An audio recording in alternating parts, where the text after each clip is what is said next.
Well, we're going to have fun today. We're doing something completely different. I've known Scott Carlson for 10 years through an internet relationship. He is an inventor, and we're going to put together this amazing trellis, and I'm going to use it for tomatoes, but you can use it for just about anything.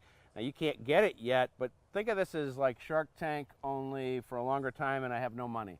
Excellent. All right, that describes it perfectly. Let's put it together. This is what it's going to look like.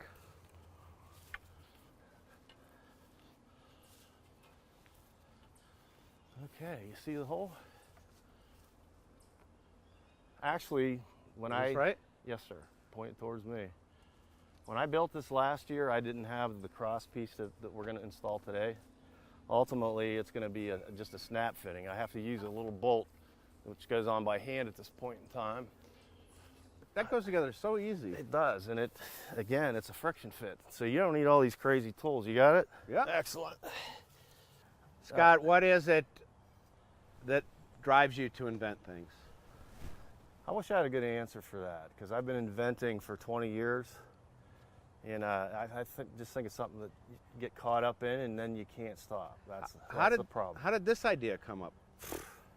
I've honestly had so many ideas over the years that I'm not sure, to tell you the truth.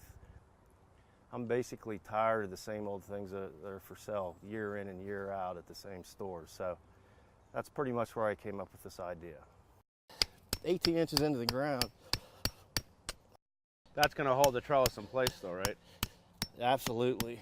So it just fits right over the stake. That's genius. This is going to come all the way down, right? Yes, it goes right to the bottom. Okay. You give me a little bit of, slack, and I'll take it down. This will be good for pole beans, cucumbers, peas, anything else that needs to grow up. Yeah, I had melons on it last year as well. And the nice thing is, you have to help some plants. Right. Many of these vines will just take off on their own. They really will. Tomatoes, you got to steer them a little bit, but it's fun and interactive. It really is. I'd rather weave a tomato as opposed to using wire ties or torn up cloth. It's just a heck of a lot more easy. So I'm using tomato ties for now. When I get this manufactured, hopefully soon, it's just going to be little clips. You just snap the netting on. Doesn't take long at all. Well, here it is, and it looks great. I'm excited to try it, and now the fun part. Planting. Get the plant, that's the best part. Tomatoes for me. So I'm not planting on the inside, I'm planting on the outside here where these tulips were, right? Correct. We've got good compost here, a really nice looking bed, and I'm just going to give them my normal distance here on either side, and they're going to grow up, and we're going to have tomatoes before you know it. That's excellent.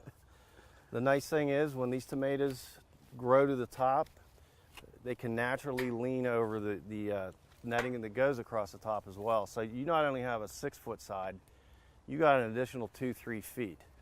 Last year when I planted, I got it in a little bit late. Some of the beans ran to the other side. I don't think you can train plants to grow downhill, but if you thought about it, it could actually grow down either side. This is heart of Italy.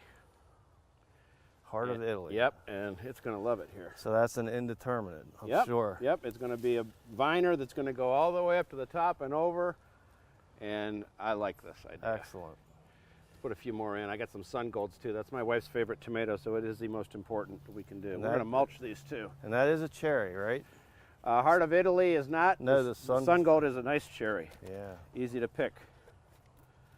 Always put the tag in so you know what it is. Of course I'll know. I always plant them too close together, but with all this air between them, I think they're going to be okay growing up like this. See? See how easy those weave in there? 2 days from now, these are just going to... They're going to shoot up. And again, it is fun and interactive. I think growing tomatoes on netting is really underrated, or maybe it just hasn't been exposed that much. Yeah. But you come out and all you have to do is just weave a little bit. One more. No tying. It just goes right up the trellis netting itself. This is a sun gold. This guy, look, already has a blossom on him. Going to be ready in maybe a month, maybe less.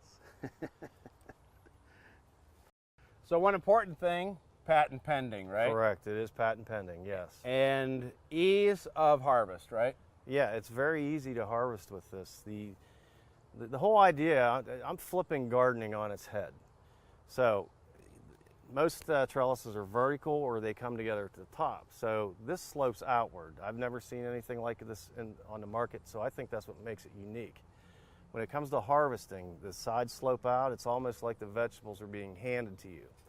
Not only that, you can reach in from the sides, and it is a 6x6 netting, so when those vegetables are hiding on the inside, you can easily harvest those as well. So, well, Scott, we are going to have you back I when this thing is filled with tomatoes, and excellent.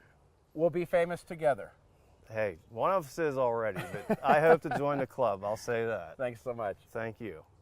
For more information about everything we talked about today and to find out how to join my Seed of the Month Club, check me out online and look, first radish of the year. Nothing like it. We'll see you then.